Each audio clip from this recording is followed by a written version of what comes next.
umaga. Oras, magdadalawang minuto na makalipas ang alas 7.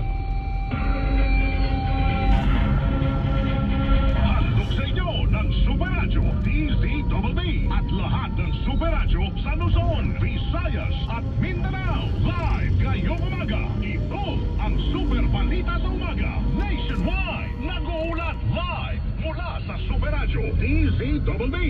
Narito sila Joel Reyes-Abel at Memo Temprano. Huwebes po kayo, ika-15 sa buwan ng Enero, taong 2026. Sa ating mga headlines, babala ng bagyo nakataas sa 11 lugar sa bansa. Dulot ng bagyong Ada. Pasok sa paaralan sa ilang lugar, suspendido ngayong araw dahil sa epekto ng bagyo. Padragasan ang lahat sa ilang lugar na malapit sa Bulkang Bayong sa Albay, pinaghahandaan dahil sa posibleng epekto ng bagyong Ada. Korte, naglabas ng mandamiento de aresto laban naman kay Charlie Atong Ang at iba pang akusado sa kaso naman ng nawawalang mga sabungero. Kampo ni Ang, tinawag na premature ang paglalabas ng arrest warrant. Pagbibigay mo noon ni dating DPWH Secretary Manuel Bunawan ng maling coordinates ng flood control projects para ilagaw ang investigasyon. Sisilipin ng Senate Blue Ribbon Committee ugnay-ugnayan ni dating House Speaker Martin Romualdez sa mag-asawang Diskaya. Iimbestigahan din. Senate President Pro Tempore Panfilo Lacson bumuelta sa patutsada ni Senator Amy Marcos na umano'y magsabunutan sila. Senator Marcos agad namang naglabas ng tugon.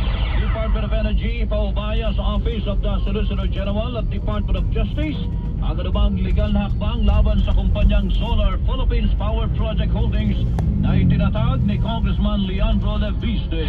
Bilang ng mga pamilyang Pilipino na nakaranas naman ng pagkagutom noong November 2025 na bawasan batay sa survey ng Social Weather Station. Populasyon ng Pilipinas inaasahang lolobo pa sa 123.96 million pagsapit ng 2035 batay sa datos ng Philippine Statistics Authority. Halaga ng piso kontra dolyar sumadsad sa pinakamababa na all-time low na 59 pesos and 44 centavos sa palitan kahapon. Super Balita sa Umaga. Nationwide. Para hindi mo mahuli sa mga balita, sundan ang mga social media accounts ng Super Radio DZBB. Mag-subscribe sa aming YouTube channel at kami po i-follow sa Facebook, TikTok at X. Hanapin lamang po ang Super Radio DZBB para makita ang mga official social media accounts po namin. Tutok na para sa mga balitang tama at totoo, mga kapuso. Super Radio DZBB. Bantay Bagyo. Bagyang lumakas ang bagyong Ada na huling namataan sa layong 465 kilometro silangan po ng Surigao City, Surigao del Norte.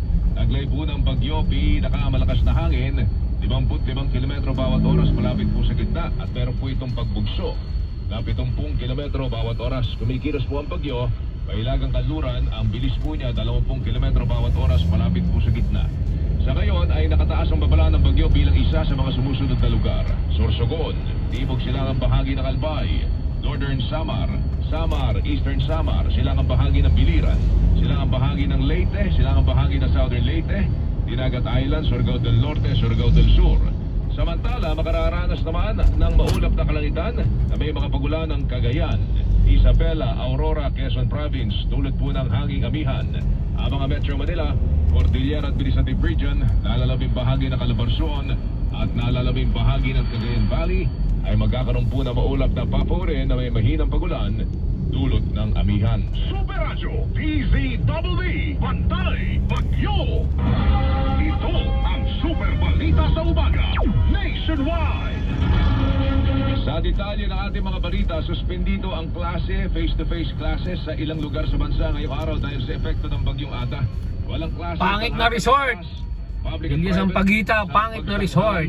Samar. Dito sa Wala Antipolo. namang pasok sa elementary hanggang high school, public at private.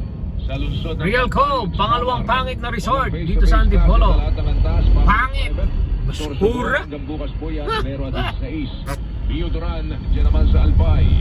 Bukas, January 16, kanseladong face-to-face classes sa lahat ng antas, public at private. Diyan naman sa probinsya ng Albay. 6 na minuto na po, makalipas ang ikapito ng umaga, naghahanda na ang bayan ng Ginobatan sa Albay sa posibleng